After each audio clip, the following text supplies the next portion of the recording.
الرجيم بسم الله الرحمن الرحيم وابتلوا اليتامى حتى إذا بلغوا النكاح فإن آنستم منهم رشدا فادفعوا إليهم أموالهم ولا تأكلوها إسرافا وبدارا أن يكبروا ومن كان غنيا فليستعفف ومن كان فقيرا فليأكل بالمعروف فإذا دفعتم إليهم أموالهم فأشهدوا عليهم وكفى بالله حسيبا. بسم الله الرحمن الرحيم وابتلوا اليتامى حتى إذا بلغوا النكاح فإن آنستم منهم رشدا فادفعوا إليهم أموالهم ولا تأكلوها إسرافا وبدارا أن يكبروا ومن كان غنيا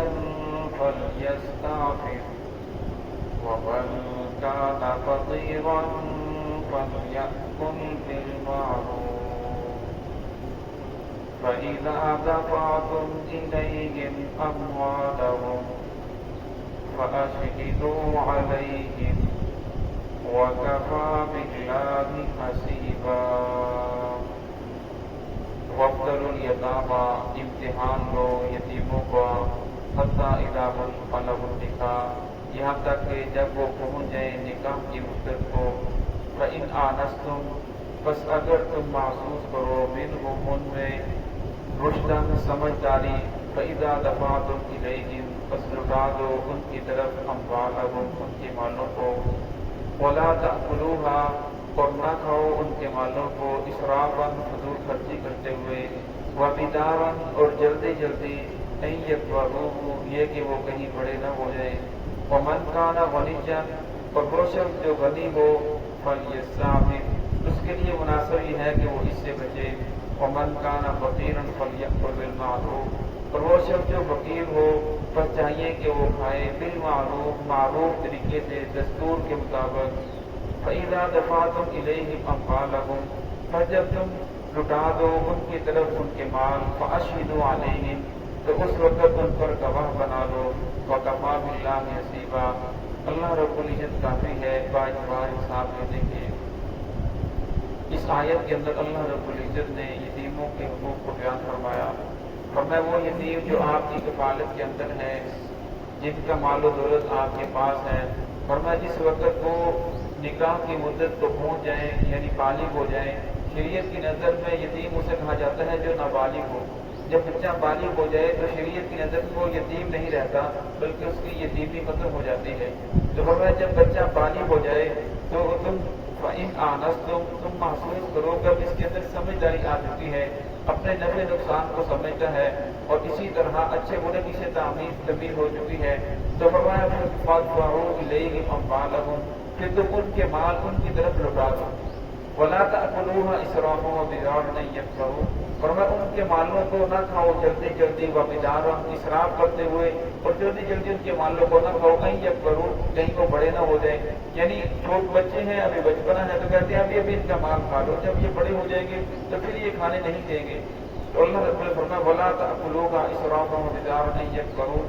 وَمَنْ كَانَ غَنِيًّا فَلْيَسْتَعْفِفْ، فرمایا تم میں سے وہ صرف جو غنی ہے مالدار ہے، اس کی کفالت کے اندر یتیم بچے ہیں، تو اسے چاہیے کہ وہ بالکل اس کے لیے مناسب یہ ہے کہ اس کے کھانے میں سے بالکل نہ کھائے، بلکہ اس سے بچنا چاہیے۔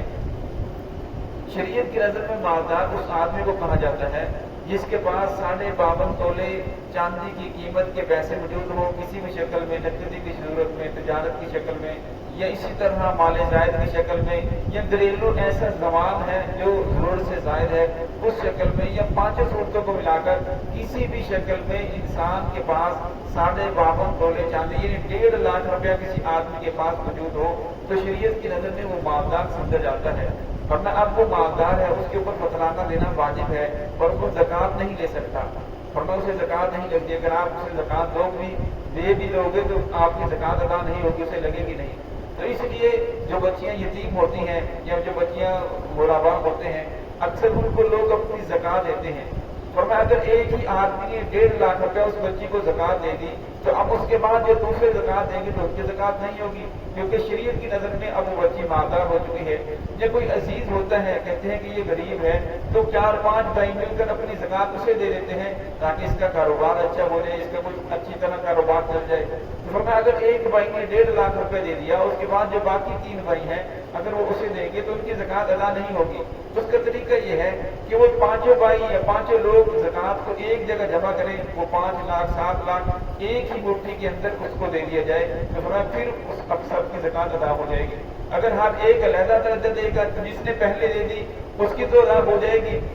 لیکن اس کے بعد شریعت کی نظر میں اسے مالدار سمجھا جائے گا، پھر باقی زکوٰۃ ان کو نہیں لگے گی۔ ہاں اگر سب جمع کر کے بچی کو ایک ہی مرتبہ دے دیں یا اپنے بھائی کو جس کو بھی دینا چاہتے ہیں ایک ہی مرتبہ سارے پیسے دے دیے جائیں تو پھر سب کی ادا ہو جائے گی۔ وَمَنْ كَانَ غَنِيًّا فَلْيَسْتَعْفِفْ وَمَنْ كَانَ فَقِيرًا فَلْيَأْكُلْ بِالْمَعْرُوفِ، اور فرمایا وہ شخص جو فقیر ہے، اب ایک آدمی ہے جس کی کفالت کے اندر یتیم بچہ ہے لیکن اس کے پاس اتنے قلیل الوسائل ہیں کہ وہ اپنا پیٹ بھی نہیں پال سکتا، فرمایا اس کے لیے اس یتیم بچے کے مال سے کھانے کی اجازت ہے، فَلْيَأْكُلْ بِالْمَعْرُوفِ، چاہیے کہ وہ کھائے معروف طریقے سے، دستور کے مطابق، ایسا نہیں کہ جب اپنے پاس مال و دولت تھا اس وقت وہ دال سبزی کھاتا تھا لیکن اب یتیم کے پیسے سے کھا رہا ہے تو وہ گوشت کھا رہا ہے، اس طرح کی چیزیں کھا رہا ہے جس کے اوپر پیسہ زیادہ خرچ ہو رہا ہے، فرمایا اس سے بچنا چاہیے۔ فَإِذَا دَفَعْتُمْ إِلَيْهِمْ أَمْوَالَهُمْ، فرمایا جب تم دے دو ان کو ان کے مال، فَأَشْهِدُوا عَلَيْهِمْ، اس وقت گواہ بنا لو تاکہ ایسا نہ ہو بعد کے شکوک و شبہات پیدا ہو، وہ کہیں کہ میرا اتنا مال تھا آپ نے مجھے اتنا کم کیا ہے، اس لیے جب مال وصول کرو اس وقت بھی گواہ بناؤ، جب مال واپس ان کی طرف لوٹا دو اس وقت بھی گواہ بنا لو۔ وَكَفَىٰ بِاللَّهِ حَسِيبًا، ورنہ اللہ رب العزت کافی ہے باعتبار حساب لینے کے۔ یہ تو دنیا کا معاملہ ہے، اصل معاملہ اللہ رب العزت کے ساتھ ہے انسان کا، اور میں قیامت کے دن ہر چیز کا حساب ہوگا، رتی رتی کا پائی پائی کا انسان کو حساب دینا پڑے گا۔ اس لیے انسان کو چاہیے دنیا کے اندر رہتے ہوئے روزانہ سونے سے پہلے